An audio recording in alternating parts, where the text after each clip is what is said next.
Hello everyone, welcome to channel learn with ease. आज का topic है फाइनेंशियल स्टेटमेंट्स ऑफ कंपनीज, जिसमें हम सॉल्व करेंगे क्वेश्चन नंबर 1। ये है आपका चैप्टर नंबर 1, डी के गोयल की बुक से, क्लास 12 अकाउंट्स। आई होप आपने इसका इंट्रोडक्शन वाला वीडियो देख लिया है, समझ लिया है कि क्या फॉर्मेट है आपकी कंपनीज की बैलेंस शीट का और statement of profit and loss का। तो अब हम एक एक क्वेश्चन को सॉल्व करेंगे और डिटेल में समझेंगे कि आपको किसी भी आइटम को, किसी भी अकाउंट को बैलेंस शीट में किस हेड में शो करना है या statement of profit and loss account में कहाँ शो करना है। साथ में ही किसी भी लाइबिलिटी या एसेट को आप कैसे जज करोगे कि वो आपकी करंट है या नॉन करंट है। तो आज के क्वेश्चन में आप यही सीखोगे कि करंट लाइबिलिटी में ये कवर होगा या नहीं होगा। तो ऑनलाइन सेशंस अगर आप चाहते हो, इंटरेस्टेड हो, तो मुझे व्हाट्सएप कर दो इस नंबर पर अपना नाम और क्लास। आप मुझे फॉलो कर सकते हो Telegram channel learn with is official, जहां पर आप अपने डाउट्स और कमेंट्स लिख करके भेज सकते हो। तो क्वेश्चन में दिया है कि आपको ये जो 6 केसेस दिए हैं, 6 केसेस हैं, जहां पर आपको ऑपरेटिंग साइकिल भी बताया और जो पेमेंट करनी थी किसी लाइबिलिटी की, वो पेमेंट कब की गई है वो भी बताया। तो आपको बताना है इस टाइम पीरियड के अकॉर्डिंग इस लाइबिलिटी को आपको करंट लाइबिलिटी में लेना है या नॉन करंट लाइबिलिटी में। तो एक एक केस को हम पिक करेंगे और समझेंगे। सबसे पहले देखो कि करंट लाइबिलिटी आप फाइंड कैसे करोगे, उसको जज करने का तरीका क्या है। करंट लाइबिलिटी को हम जज करते हैं कि फर्स्ट केस तो आपको सबको नॉर्मली पता ही है कि अगर वो विद इन 12 मंथ्स पे होता है तो आप उसको करंट लाइबिलिटी में लेते हो। यही है ना, जो बैलेंस शीट से आगे के 12 महीने हैं आपके, अगर उसमें आपने पेमेंट कर दी किसी लाइबिलिटी की या उसको पे करना है आपको विद इन 12 मंथ्स, तो वो आपका करंट लाइबिलिटी में आता है। लेकिन इसके साथ एक और रूल है, जरूरी नहीं है कि आपको 12 मंथ्स ही देखने हैं तभी वो करंट लायबिलिटी है। कई बार आपकी जो मैन्युफैक्चरिंग कंसर्न्स होती है वहां पर एक ऑपरेटिंग साइकिल होता है। ऑपरेटिंग साइकिल क्या होता है?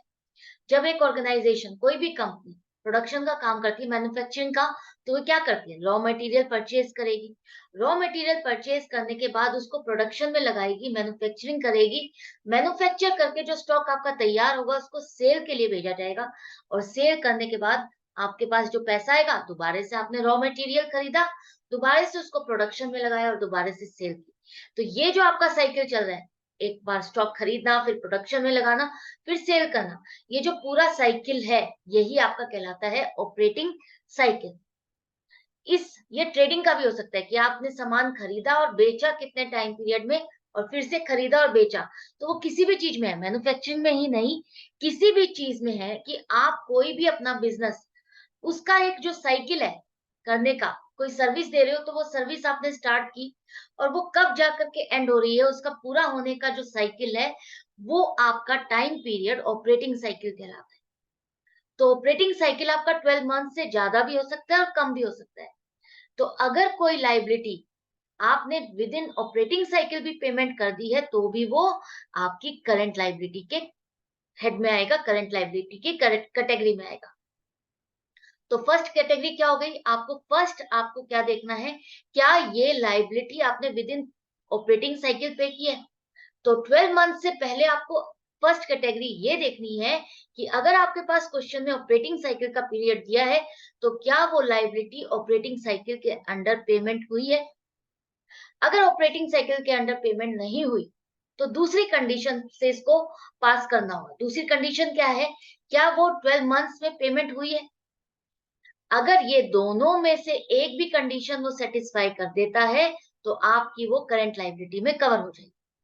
किसी भी करंट लाइबिलिटी को पास होने के लिए, करंट लाइबिलिटी की कैटेगरी में डालने के लिए आपको दोनों सेटिस्फाई करनी नहीं है, दोनों रूल्स को सेटिस्फाई करना नहीं है। अगर इनमें से एक कैटेगरी भी सेटिस्फाई हो जाती है, एक रूल भी वो सेटिस्फाई कर लेता है, तो वो आपकी करंट लाइबिलिटी में आ जाती है। जैसे कि फर्स्ट केस में देखो, फर्स्ट केस में आपका ऑपरेटिंग साइकिल 9 महीने का है, लेकिन आपने पेमेंट कितने महीने में की? 12 महीने में की। 12 महीने में आपने पेमेंट कर दी। फर्स्ट रूल से अब इसको फाइंड करो, फर्स्ट रूल लगाओ, क्या इसने ऑपरेटिंग साइकिल में पेमेंट की है। फर्स्ट केस में देखते हो तो क्या जो लाइबिलिटी है उसकी पेमेंट ऑपरेटिंग साइकिल में हुई है? नहीं, ये ऑपरेटिंग साइकिल में पेमेंट नहीं हुई है। ऑपरेटिंग साइकिल तो 9 महीने है और पेमेंट हमने 12 महीने में की है। तो ये तो ऑपरेटिंग साइकिल से ज्यादा पीरियड हो गया, उससे उसके बाद पेमेंट हुई है। अब आप दूसरी कंडीशन लगा के देखो, क्या ये पेमेंट आपकी 12 महीने में हो गई है? हाँ, 12 महीने में तो हो गई है। तो अब ये आपका एक कंडीशन सेटिस्फाई कर रहा है, तो आपका ये आ गया करंट लायबिलिटी। इसी तरह से दूसरा केस देखो। दूसरे केस में आपकी ऑपरेटिंग साइकिल है 11 महीने की। तो फर्स्ट कंडीशन देखो, क्या ये सेटिस्फाई हो रही है? क्या इसने जो पेमेंट की है 12 महीने में की है और ऑपरेटिंग साइकिल 11 महीने का है, तो पेमेंट तो आपकी ऑपरेटिंग साइकिल से बाहर होगी। आपने ऑपरेटिंग साइकिल 11 महीने का है, 11 महीने में पेमेंट ना करके 12 महीने में की है पेमेंट, तो इसका मतलब ये ऑपरेटिंग साइकिल में तो नहीं आ रहा। तो एक कंडीशन तो इसने फर्स्ट वाली सेटिस्फाई नहीं की। दूसरी कंडीशन देखो, क्या इसने 12 महीने में पेमेंट कर दी है? हाँ, 12 महीने में तो पेमेंट हो गई है। अगर 12 महीने में पेमेंट हो गई है, तो यहाँ पर आपकी ये सेकंड कैटेगरी को सेटिस्फाई कर रहा है, तो ये हो गई आपकी करंट लायबिलिटी। क्लियर है? अच्छे से समझ में आ गया? नेक्स्ट केस है आपका, यहाँ पर देखो, ऑपरेटिंग साइकिल आपका 11 महीने का है। तो फर्स्ट कंडीशन सेटिस्फाई हो रही है या नहीं, चेक करो। उसने पेमेंट ऑपरेटिंग साइकिल के पीरियड में की है या नहीं की? ऑपरेटिंग साइकिल 11 महीने का, पेमेंट उसने 13 महीने में की है, जो कि ऑपरेटिंग साइकिल से ज्यादा हो गया। ऑपरेटिंग साइकिल में तो पेमेंट हुई नहीं। अब सेकंड कंडीशन देखो, फर्स्ट तो उसने सेटिस्फाई नहीं की। सेकंड कंडीशन जो 12 महीने में पेमेंट करने की है, क्या वो पेमेंट करने की कंडीशन इसने सेटिस्फाई की है?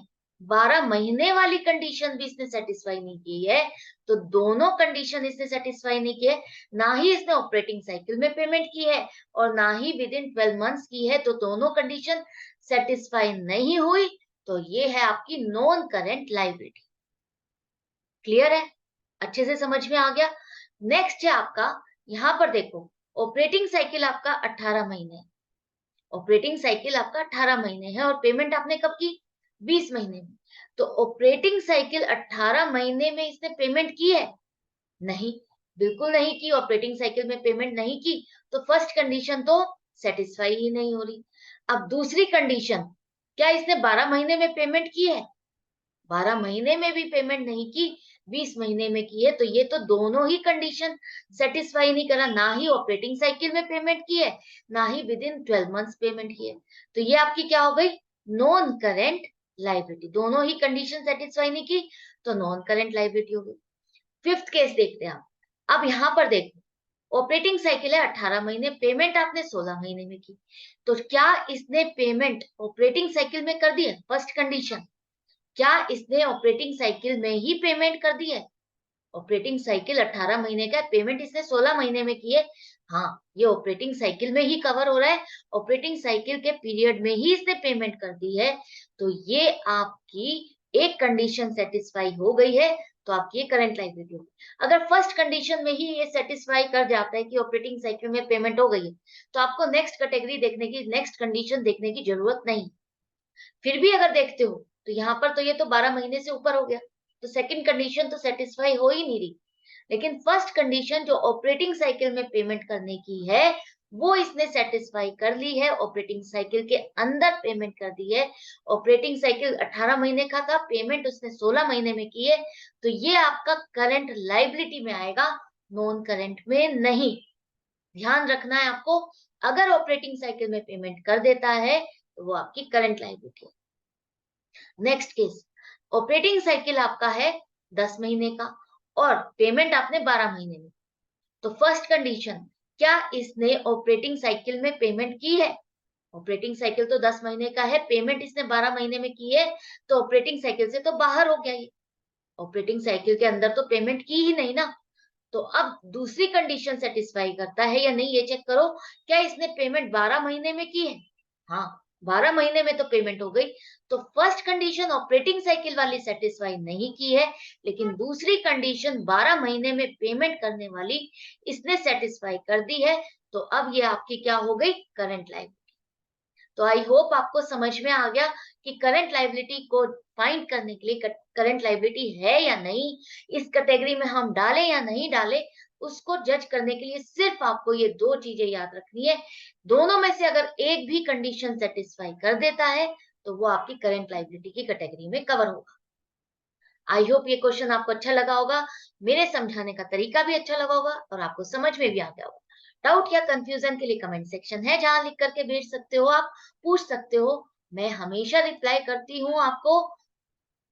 और अच्छा लग रहा है, बेनिफिट हो रहा है तो लाइक का बटन जरूर से प्रेस करना। ज्यादा से ज्यादा स्टूडेंट से शेयर करो ताकि सबके पास ये हेल्प पहुंच सके। नए हो चैनल पर तो सब्सक्राइब कर दो जल्दी से। नोटिफिकेशन के लिए बेल का आइकन प्रेस कर दोगे तो आपको ढूंढना नहीं पड़ेगा। आपको जैसे ही वीडियो डलेगी आपके पास नोटिफिकेशन आ जाएगी। Good bye and take care.